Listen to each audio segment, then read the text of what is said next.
마태복음 25장 말씀을 보시면은 세 가지 비유가 기록이 되어 있습니다. 마태복음 24장 44절에 이러므로 너희도 예비하고 있으라 생각지 않은 때 인자가 오리라. 이 말씀과 연결되어 있는 예비해야 될 세 가지 사항을 일러주셨는데, 예비해야 될 세 가지 사항을 원래 따로따로 분리해서 보시면 안 됩니다. 이거는 그러면 알려주신 분의 의도를 무시하는 것이 되기 때문에 인자가 오실 때까지 우리가 살아내야 될 세 가지 삶의 모습은 열처녀 비유, 달란트 비유, 양과 염소의 비유입니다. 이 세 가지 비유에 각각의 핵심들이 있습니다.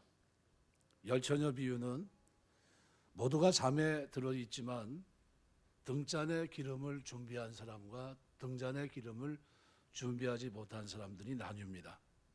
기름은 불을 일으키는 원인이죠. 근원입니다. 레위기 6장 8절에서 13절 말씀에 보면 번제단에 원래 불이 꺼지지 않도록 하라고 했습니다. 우리 신앙생활하면서 인자가 올 때까지 심령 안에 그 믿음의 불 또는 성령 충만이 사라지지 않고 뜨거워지게 되시길 주의 이름으로 축원합니다. 우리 예수 믿으면 제일 먼저 회개하고 성령을 선물로 받게 됩니다. 성령을 선물로 받으면 충만해야 돼요. 이거 마지막 때를 살면서 기름은 성령을 의미합니다. 그래서 성령의 충만함이 우리에게 필요하지 않냐. 두 번째는 달란트 비유인데 핵심은 뭡니까? 어떻게 됐든 해보라는 거예요.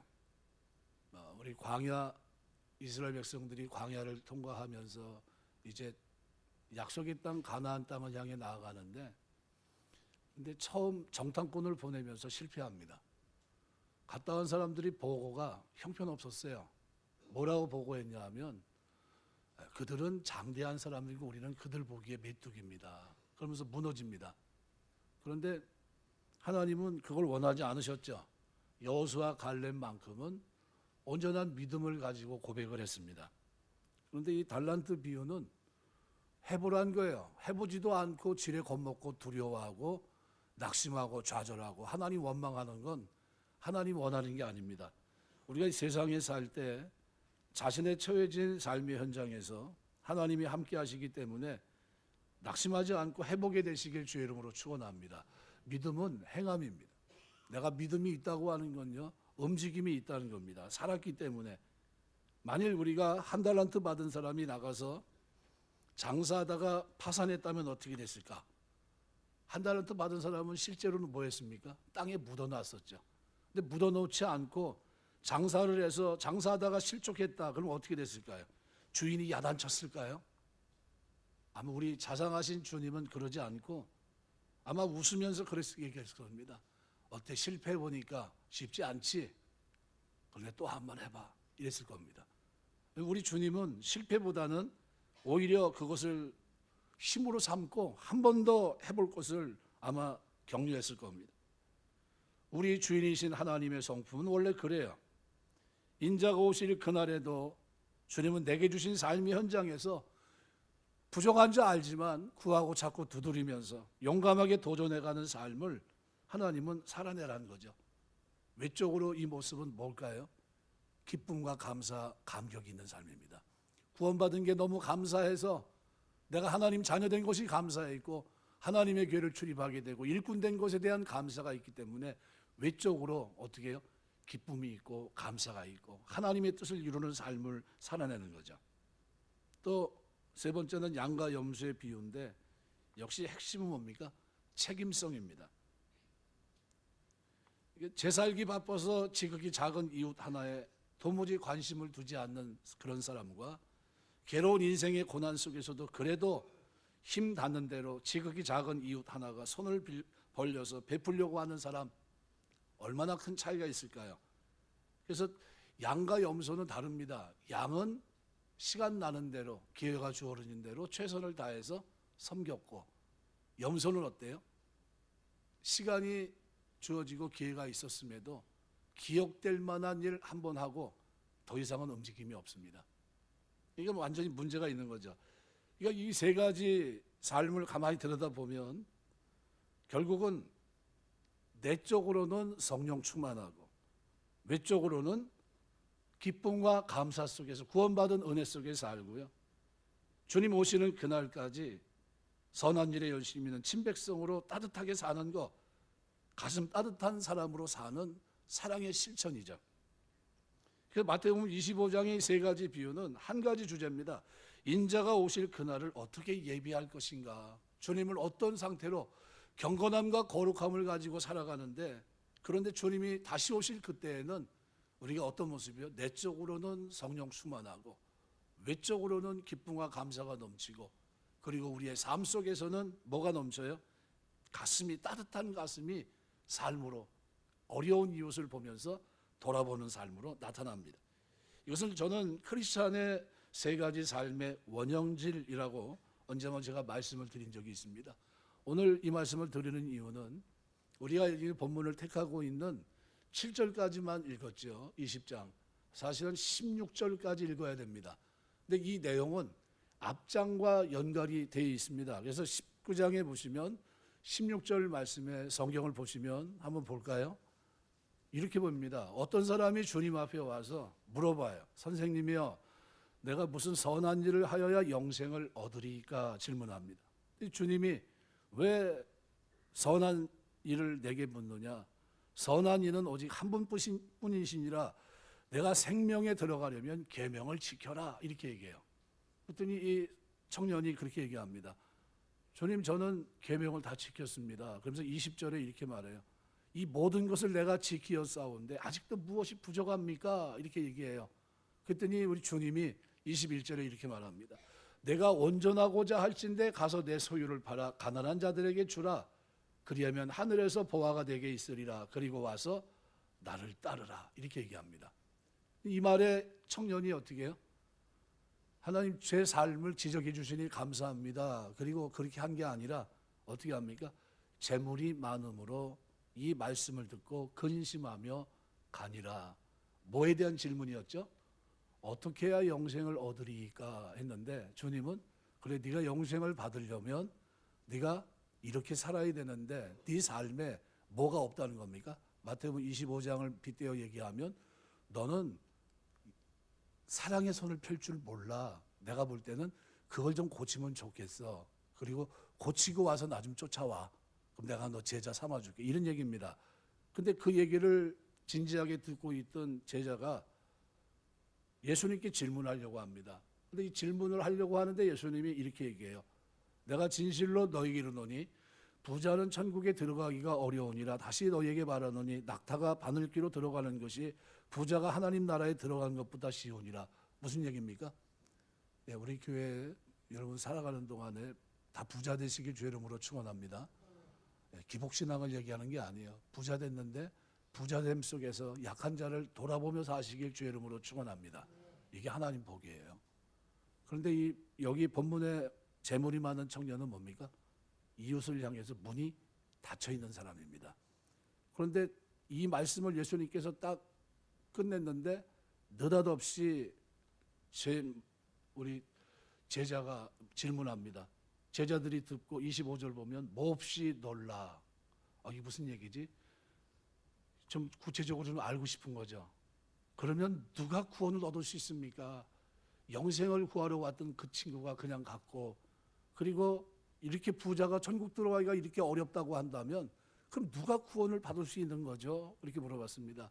예수님 하시는 말씀이 사람으로는 할 수 없지만 하나님으로서는 다 할 수 있어. 이게 다른 말로 풀어 얘기하면 이런 얘기입니다. 하나님이 은혜로 부르신 사람은 다 구원받아, 이런 얘기입니다. 여러분, 하나님이 저와 여러분을 부르심에 늘 감사하시길 주의 이름으로 축원합니다. 나중에 불렀지만 은혜로 부르신 겁니다.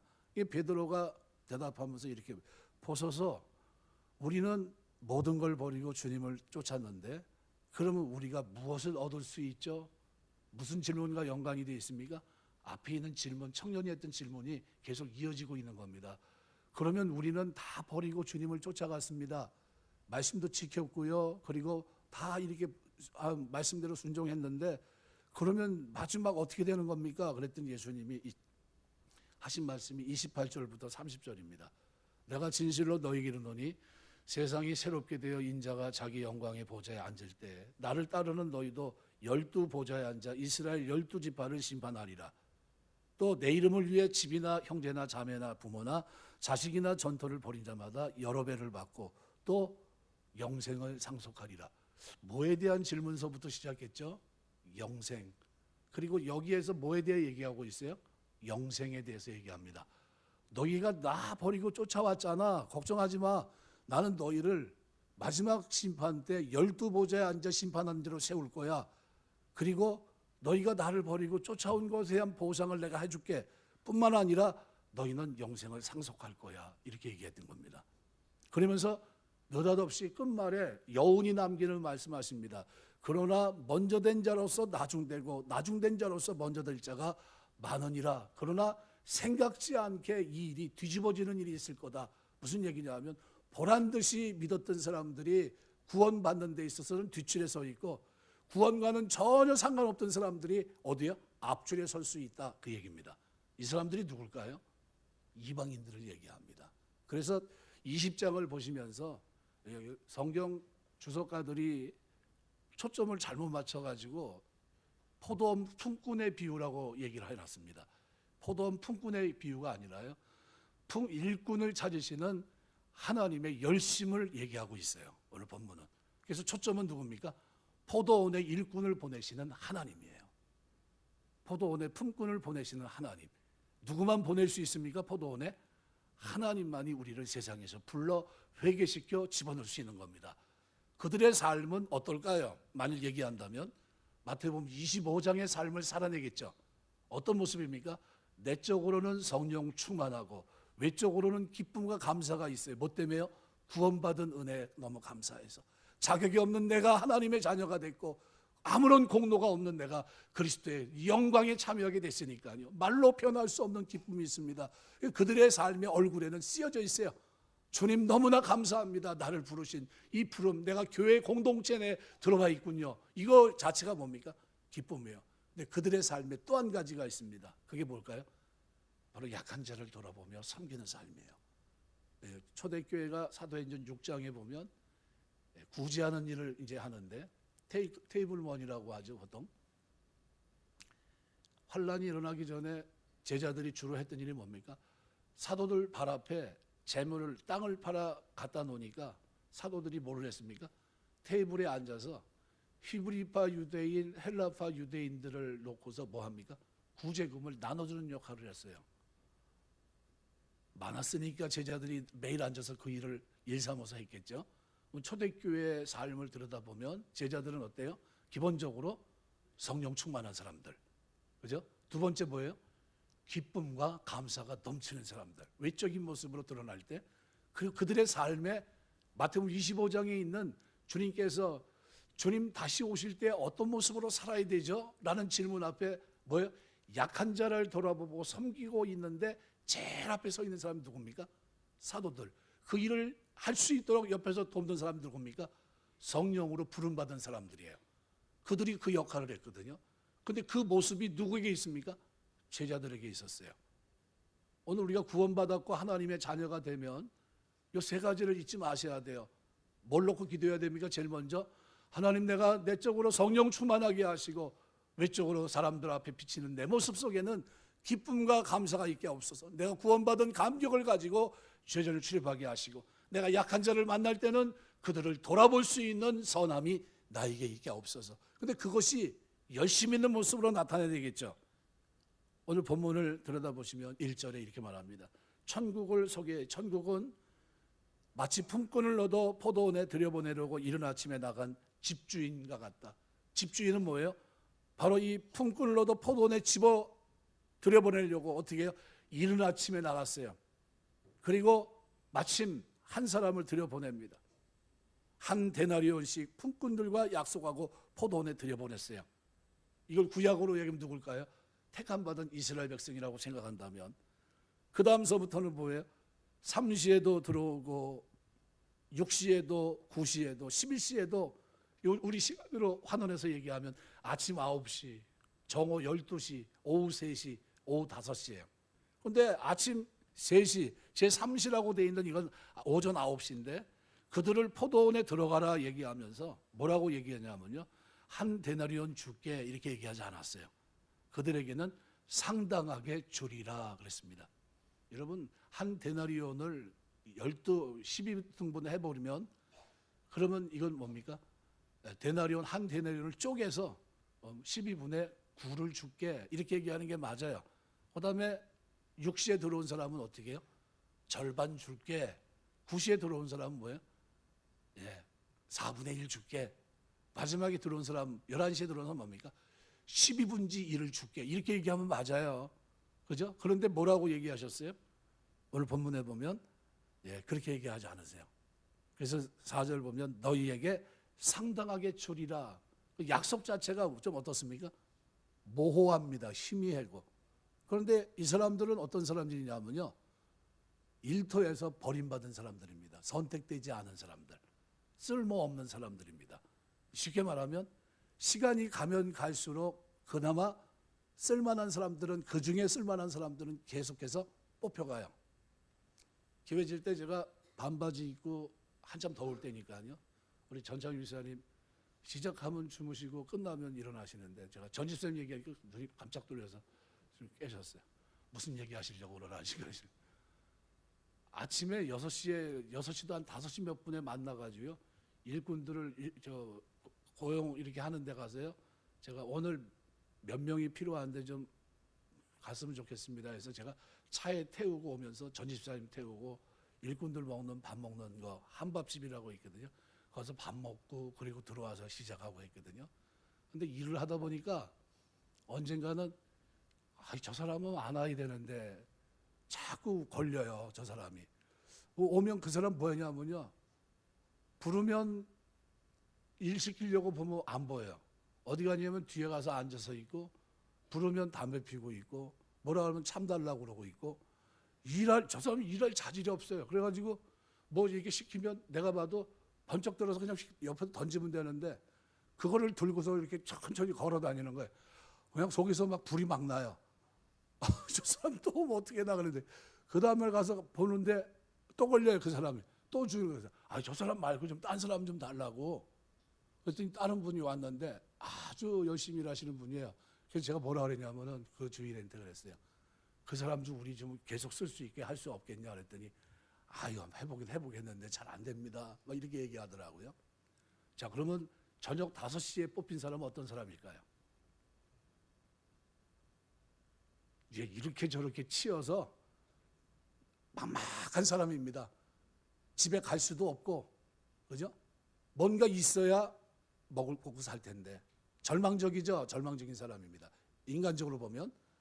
그런데 그 사람을 누가요? 예수님께서 돌아보신 겁니다. 너도 일할래? 그래, 너도 포도원에 들어가. 주인이신 분이 그런 겁니다. 감격이죠? 그럼 이 사람이 일하면서 어떻게 일했을까요? 최선을 다해서 일했을 겁니다. 짧은 시간이지만 만일 역사적으로 복음이 증거된 시간대별로 가만히 생각해 보십시오. 만일 하나님의 복음이 유럽으로부터 시작해서 삥 돌았는데 우리나라에는 언제쯤 왔습니까? 1900년대쯤 돼서 왔어요. 불과 몇 년 됐죠? 100년 남짓입니다. 100년 남짓. 굉장한 은혜입니다.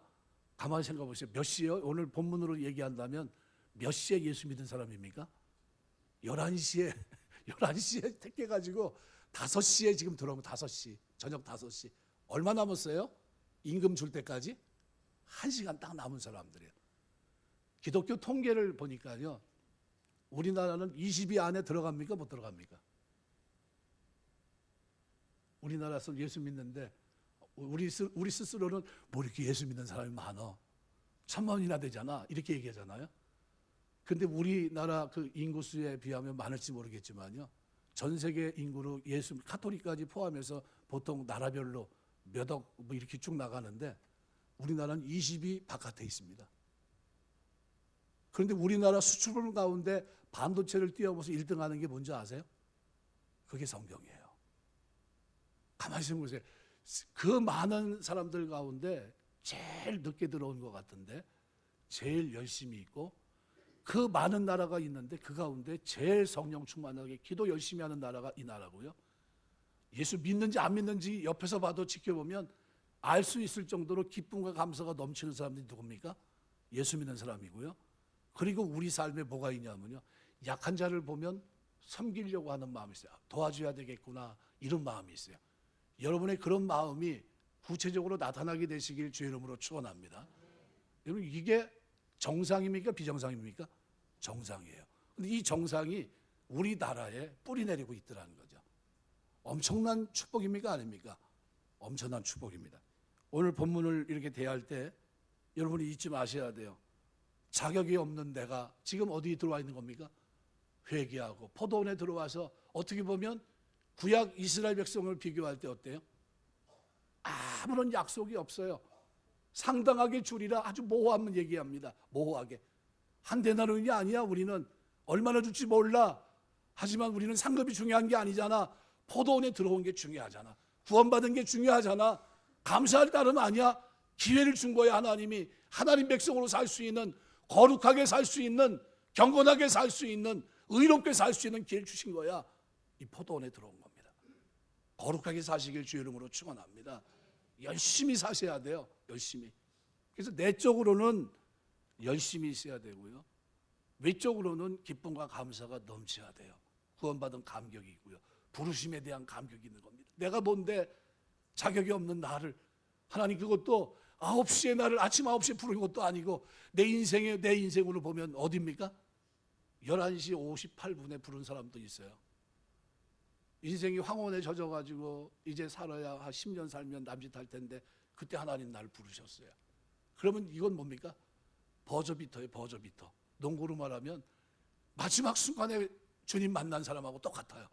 근데 그런 은혜를 나를 부르신 거예요. 나를 누가 부르신 겁니까? 그래서 오늘 주체는 1절입니다. 천국은 누구예요?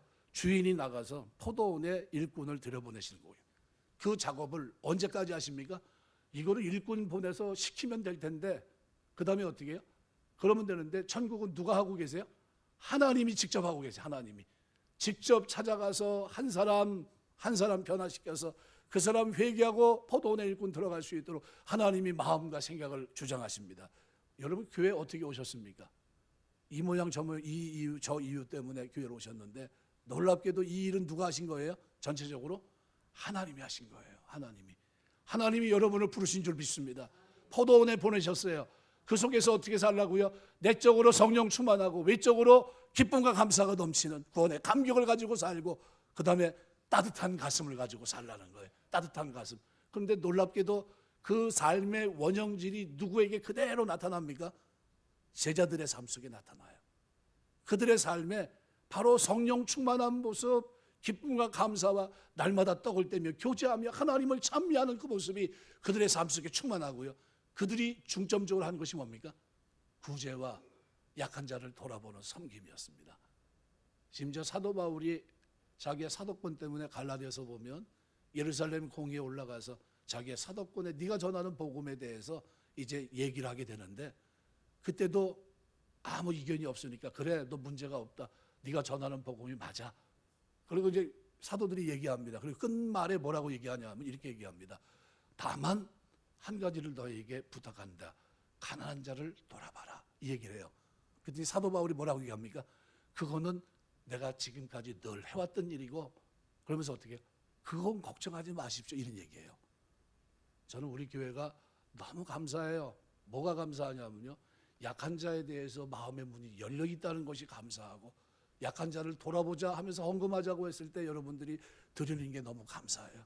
그걸 가지고 어떻게 힘없는 사람들 돌아볼 수 있게 하시니 너무 감사하고요. 여러분, 우리에게 힘이 없어도 그리스도의 사랑을 가지고 따뜻한 가슴을 가지고 사는 여러분 되시길 주의 이름으로 축원합니다. 왜요? 주님 앞에 섰을 때 이것이 하나님 백성들의 삶의 모습 속에 담겨 있기 때문입니다. 그래서 오늘 초점은 어디에 있습니까? 하나님. 그래서 하나님의 열심이 있어요. 하나님의 열심. 엔드주이즘이라고 하는 이 단어는 두 가지 단어의 합성입니다. 엔이란 뭐뭐 안으로, 데오스란 단어입니다. 하나님 안으로. 하나님 안으로 들어갔다는 거죠. 하나님께 붙잡혔다는 거예요. 하나님께 매료됐다. 이게 열심이에요. 성도는 하나님께 붙잡힘 되어서 오직 그분만을 바라보고 그분의 뜻을 붙잡고 사는 사람들, 그 열심에 취해 있는 사람들, 이 사람이 뭐예요? 하나님의 사람들입니다. 열심히 성도에게 요구되는 가장 근본적인 삶의 자세입니다. 여러분, 주님 섬길 때 여러분이 열심을 가지고 섬기게 되시길 주의 이름으로 축원합니다. 로마서 12장 11절 보면 부지런하여 게으르지 말고 열심을 품고 주를 섬겨라 그랬어요. 고린도서 11장 2절 보면 내가 하나님의 열심으로 너희를 위해 열심을 내노니 내가 너희를 정결한 처녀로 한 남편인 그리스도께 드리려고 중매함이로다 이렇게 표현해요. 디도서 2장 14절 그가 우리를 대신하여 자신을 주심은 모든 불법에서 우리를 구속하시고 우리를 깨끗하게 하사 선한 일을 열심히 하는 자기 백성이 되게 하려 하심이라. 선한 일을 열심히 하는 것 가운데 뭐가 포함될까요? 약한 자를 돌아보며 구제하는 게 그 속에 있겠죠. 선교하는 사람들 뒤에서 후원하는 게 그 속에 있겠죠. 여러분, 섬기며 사는 동안에 선한 일에 열심히 있는 사람 되시길 주의 이름으로 축원합니다. 이거는 그렇게 살아도 되고 안 살아도 되고 그런 문제가 아니에요. 그래서 오늘 포도원 품꾼의 비유에서 우리 주님은 이 얘기를 쭉 하면서 맨 끝에 가서 16절에 이렇게 말합니다. 이와 같이 나중된 자로서 먼저 되고 먼저 된 자로서 나중되리라. 먼저 된 자는 누굴 얘기할까요? 한 데나리온 약속을 받은 사람들은 하나님 말씀에 약속이 있었던 구약 백성을 얘기합니다. 근데 그들에게는 뭐가 결여되어 있었어요? 마태복음 23장에 보면 화이트스트링저 외식하는 바리새인 서기관들이요 하면서 질책하십니다. 그러면서 그들에게 뭐가 없었냐면요, 의와 인과 신이 없었어요. 그러면서 하시는 말씀이 이것도 행하고 저것도 버리지 말지니라 이렇게 얘기해요. 무슨 얘기냐면 그들의 행위는 본받고 버리지 말라는 거예요. 이것도 행하고 저것도 버리지 말아라. 뭐예요? 의와 인과 신 결여되어 있는 그것이 너희에게 반드시 있어야 되지만 저들의 행위도 버려서는 안 된다. 어떻게 살았습니까? 613가지 율법을 만들었어요. 바리새인들이 365, 248가지 하라 하지 말을 정해놓고 어떻게 했습니까? 냉랭한 가슴을 안고 뜨거운 가슴이 아니라요, 형식적인 모습으로 살아갑니다. 사람들 앞에 보이려고 움직였어요. 외식하면서 어떻게 해요? 진실함이 묻어나 있지 않는 외식으로 움직입니다. 그러니까 그 삶에 구제를 하는데 구제를 어떻게 했습니까? 사람들이 다 많이 다니는 사거리에 가가지고 하루에 한 번씩 선행을 해야 되니까 어떻게 합니까? 평상시에는 없다가 사람이 오면 아 저기 사람이 오는구나. 그래서 거기 뭐예요? 구제를 위해서 준비되어 있는 동양하는 사람에게 보는 앞에서 이렇게 보냅니다. 나 여기 지금 넣고 있다 너 봤지? 이런 겁니다. 외식이라는 거예요. 그럼 하나님 원하는 게 뭡니까? 그렇게 말고 보이지 않는 거, 진짜 힘들고 어려운 사람이 있다면 사랑을 가지고 도와줘라 이런 얘기인데 그 사람들은 그 말씀을 그런 식으로 왜곡시켜서 지켰습니다. 그런데 마태복음 6장에서는 뭐라고 표현합니까? 너희 의가 서기관과 바리새인보다 낫지 못하면 결단코 천국에 들어가지 못하리라. 그럼 최소한 우리는 뭐예요? 그들이 형식적으로 살아내고 있던 삶보다는 더 뛰어난 삶이 돼야 되는데 그 뛰어난 삶을 마태복음에서는 25장을 통해서 우리의 삶을 조명해 주고 있는 겁니다. 어떤 모습으로 살아야 더 뛰어난 삶입니까? 내적으로는 성령 충만하고 남들이 봤을 때 내 모습 속에는 뭐가 있어야 돼요? 기쁨과 감사, 감격이 있어야 되고요. 그 다음에 내 삶에는 따뜻한 가슴이 내 손을 통해서 어떻게 해요? 전달이 돼야 되겠죠. 이 모습이 뭡니까? 구원받은 자들의 삶의 모습이에요. 이렇게 하면 구원받는 겁니까? 그 얘기하는 게 아니에요. 구원받았기 때문에 그들의 삶에는 이런 모습으로 삶이 정돈돼 있어야 된다는 겁니다. 어떤 모습이요? 당연시 내가 할 일을 했을 뿐입니다 라는 태도를 가지고 그렇게 살아냅니다. 그래서 양과 염소의 비유를 보면 염소는 어떻게 합니까? 내가 언제 옥에 있는 사람, 가난한 사람, 병든 사람을 돌아보지 않았습니까? 이렇게 얘기해요. 그런데 양은 뭐라고 얘기합니까? 염소의 대답과 달라요. 양은 내가 언제 병중에 있는 사람, 약한 사람들을 돌아봤습니까? 이것은 내가 마땅히 해야 될 일 아닙니까? 그런 태도를 가지고 주님과 대화를 이어갑니다. 그럼 여러분은 누굽니까? 우리는 늦게 들어왔지만 양으로 부르셨어요. 하나님이 우리에게 주려고 하는 건 뭡니까? 처음 선택된 자에게 약속한 한 데나리온이에요. 이거를 오늘 본문에서는 뭐로 표현할 수 있습니까? 영생에 대한 질문이거든요. 누가 영생을 얻을 수 있습니까? 누가 구원을 받을 수 있는 거죠? 거기에 대해서 나중된 가운데 먼저 된 사람이 있을 거다 이렇게 얘기하시면서 포도원에 우리를 보내신 그 하나님은 우리에게 기대하는 것이 있습니다. 어떤 모습일까요? 내적으로는 성령 충만하고 외적으로는 구원받은 감격 속에 기쁨과 감사가 넘치고, 그리고 그 가슴에는 뭐가 있어요? 따뜻함이 있어서 어려운 이웃을 보면서 어떻게 해요? 사랑의 손을 펼치는 모습이에요. 아름답지 않습니까? 여러분의 삶에 이런 아름다움이 차고 넘치게 되시길 주의 이름으로 축원합니다. 구원 받았기 때문에 가능한 삶이에요. 예수 믿지 않는 사람에게 이렇게 하라고 하면, 아유 교회 갔더니 너무 힘들어, 말도 안 되는 소리를 하고 있어, 그 앞에 있는 사람은 그렇게 살 것 같지도 않은데 나한테 우리한테 종용하는 것 같아, 야 다시는 가지 말아야 되겠다, 그럴 수 있습니다. 교회 갔더니 왜? 누구만 살아낼 수 있는 삶이에요? 하나님의 부름받고 은혜를 아는 사람들이 살아내는 삶이에요. 바로 저와 여러분이 살아낼 수 있는 삶이고요.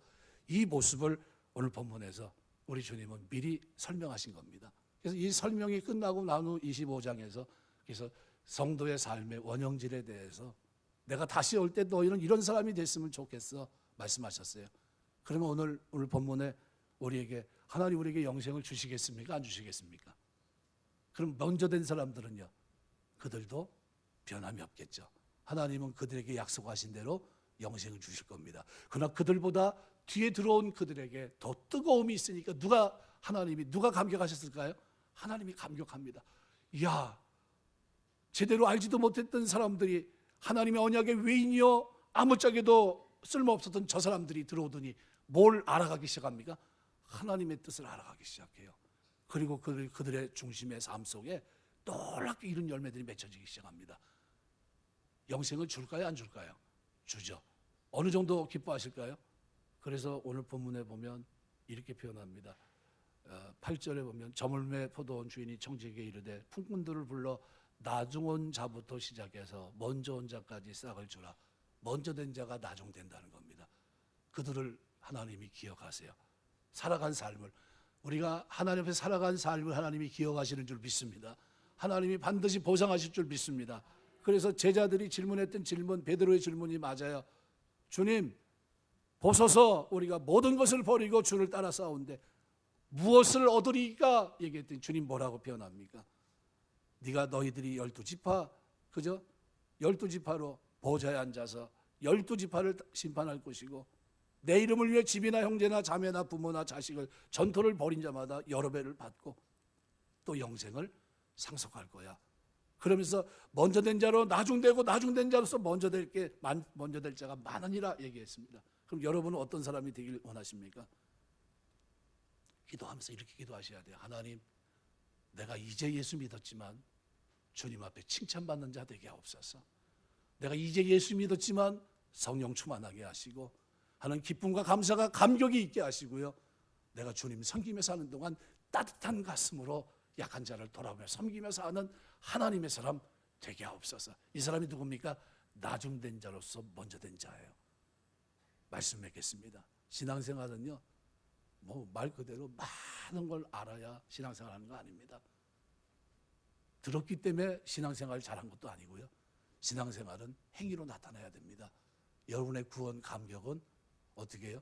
내적으로는 성령 충만한 모습으로, 외적으로는 기쁨과 감사, 감격이 넘치는 모습으로, 그리고 여러분 가슴에는 뜨겁고 감사한 마음이 있어서 나를 돌아보신 하나님, 자격도 없는 나를 일꾼으로 부르시고 포도원에 들여보신 하나님, 내 죄를 용서하시고 건져주신 것만 해도 감사한데 이 마지막 때 하나님 백성으로 하나님의 뜻을 실천하며 살 수 있도록 은혜 베푸신 그 하나님께 감사하면서 어떻게 해요?